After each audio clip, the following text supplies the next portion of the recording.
Hello दोस्त, आज तविजन 0.1 में आपका स्वागत है। और आज मैं आपको बताने जा रहा हूं कि हड़प्पा सभ्यता का पतन कैसे हुआ। क्योंकि इतनी अच्छी सभ्यता, इतनी बेहतरीन सभ्यता, जिसके बारे में आपने हमारे सारे वीडियो में लगातार देखते आ रहे हैं कि सभ्यता की खोज किसने किया, कैसे हुआ, इसकी नगर संरचना कैसी थी, इसके नगरें कैसे थी, सड़क व्यवस्था, जल निकासी प्रणाली, यहाँ तक कि स्नानागार, सामाजिक जीवन और धार्मिक जीवन के बारे में मैंने बताया।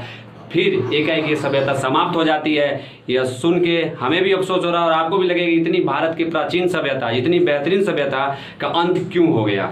इससे जुड़ी हम आपको कुछ टॉपिक बताएंगे जिसको आप बड़ी ही गौर से देखिएगा और बहुत इंपॉर्टेंट है 12th के स्टूडेंट के लिए, ताकि वो एग्जाम में अगर ये क्वेश्चन आता है तो टॉपिक बाई टॉपिक बना के लिख सकते हैं। इसका पहला पॉइंट आपको बताने जा रहे हैं कि हड़प्पा सभ्यता के पतन को लेकर कुछ विद्वानों में काफी मतभेद रहा है। बहुत लोगों का विचार अलग अलग रहा है कि इसका पतन ऐसे हुआ, इसका पतन वैसे हुआ।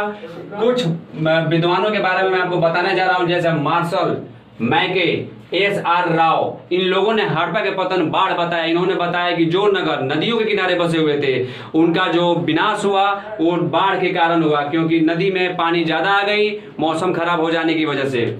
कुछ लोगों ने कहा कि जो अगर शहर नदी किनारे था वो तो बाढ़ से चला गया, लेकिन जो शहर नदी किनारे नहीं बसा था वो कैसे गया, तो उसको लेके आर्नेस्टीन और ए.एन. घोष ने हड़प्पा के पतन के कारण जलवायु परिवर्तन बताया, यानी मौसम का एकाएक बदल जाना।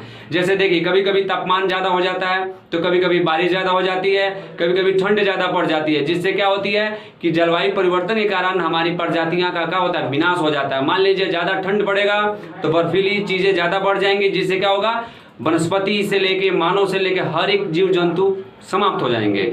अगर पानी ज्यादा आ जाती है तो इसमें क्या हो जाता है कि सब कुछ डूब जाता है। उसी प्रकार धूप यानी तापमान ज्यादा हो जाएगा तो धरती मरु हो जाएगी। मरु मतलब मरुस्थल, जहाँ पे अनाज नहीं होगा, लोग भूखे मरेंगे, भूखमरी के कारण वो मर सकते हैं। अगला पॉइंट कर रहा है के.यू.आर. कैनेडी के अनुसार हड़प्पा के पतन महामारी एकाएक प्राकृतिक आपदाएं, जैसे अभी कुछ साल पहले 2019 में कोरोना आया, जो क्या किया कि हमारे बहुत सारे जनसंख्या को खत्म किया, बहुत सारे शहरों को अस्त व्यस्त कर दिया। उसी प्रकार हड़प्पा सभ्यता में एक महामारी आई, जैसे कि मलेरिया, हैजा जैसी प्राकृतिक आपदाएं ने बहुत सारी संख्याओं को एक बार में ही साफ कर दिया।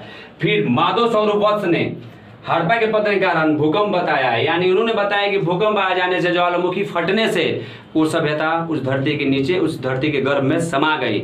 लेकिन कुछ लोगों का मानना यह है कि भूमध्य सागर से आए आर्यों की आक्रमण यानी विदेशी आक्रमण ने इस सभ्यता का अंत कर दिया। अतः इन सभी तथ्यों से पता चलता है कि हड़प्पा का पतन कैसे हुआ। इस टॉपिक को पूरे ध्यान से देख लीजिएगा। ये मेन टॉपिक मैंने लिख दिया है, जिसके सहारे आप एग्जाम में लिख लीजिएगा और इससे अच्छा नंबर आ सकता है। Thank you.